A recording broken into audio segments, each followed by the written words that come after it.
Guy. I'm not really bothered about that, but we know perfectly which is our end state.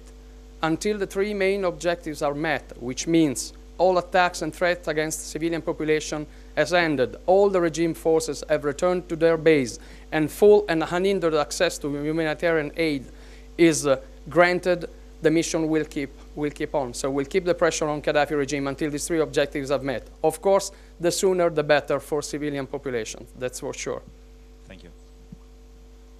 Agrees with the rest of the members of the contact group in the sense that we would like to see an end of this crisis as soon as possible, as the General just said. Last question, please. Yes, Jean-Pierre Strobens of the French newspaper Le Monde. A last follow-up on this incident, these deaths of 62 migrants. We heard yesterday that NATO was opening an inquiry on the incident. What is the inquiry precisely going about? Is it to determine precisely what were the NATO vessels cruising in this zone? And was it also to determine the nationality of the planes or helicopters that flew over the small boat? Well, if you may, I take this again. Well, as the General just said, NATO has reviewed all relevant information available. So we have already looked into that, and we can find no evidence whatsoever of any NATO ships being involved in this tragic incident reported by The Guardian. And the only aircraft carrier attached to the NATO mission at the time in question, which is the 29th and the 30th of March, was an aircraft carrier which was operating more than 100 nautical miles away from the possible location of the migrant vessel. In addition to that, NATO units at sea neither saw nor heard any trace of distress calls from that area. This is all we have to say about this. We looked into this, and there is no evidence. Basically, NATO was not involved because it had no signs, okay? Well, the last question now. Maybe NATO was not involved, but does NATO have any evidence whether there were any other helicopters from other nations were involved? Because, well, the people on board must have seen something. As I said, NATO units at sea neither saw nor heard any trace of distress calls from that area in the period of time described by the newspaper. That's all we have to say. Thank you very much for coming. See you soon.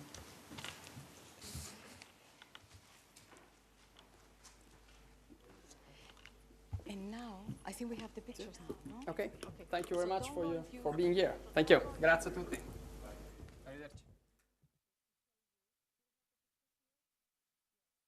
My colleague Peter Clark is going to read to you what the pictures mean.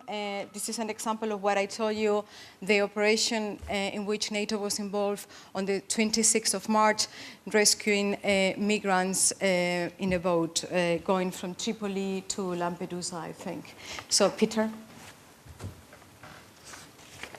Right, have we got the first picture to show? Good afternoon, Wing Commander Peter Clark. Just to follow up on the debate, let's call it a debate, on the role of NATO vessels in the safety of migrants attempting to escape the Gaddafi regime. There were a number of allegations, almost, of NATO involvement or not involvement in the incident reported in The Guardian. I have selected these pictures because they predate that incident, but they give a general feel for how we deal with this situation when we come across it. We've already given general information, and it's been covered in the briefing, of the duty of all shipping, including NATO warships, under the SOLAS regulations. But these photographs just give you an idea and a flavour of the sort of assistance we do render to migrant vessels to illustrate our commitment to those SOLAS regulations. On the 26th of March, the Italian ship Etna, which was under NATO command in support of the arms embargo, assisted a vessel of around 150 people on board, including women and children. And you can see the sort of vessel and how crowded these vessels are when they leave the Gaddafi regime. The vessel had already received assistance from another NATO ship by the provision of food and water, but after the vessel came into distress and the engine failed, the Etna sent teams, including medical professionals, to assist the passengers. The Etna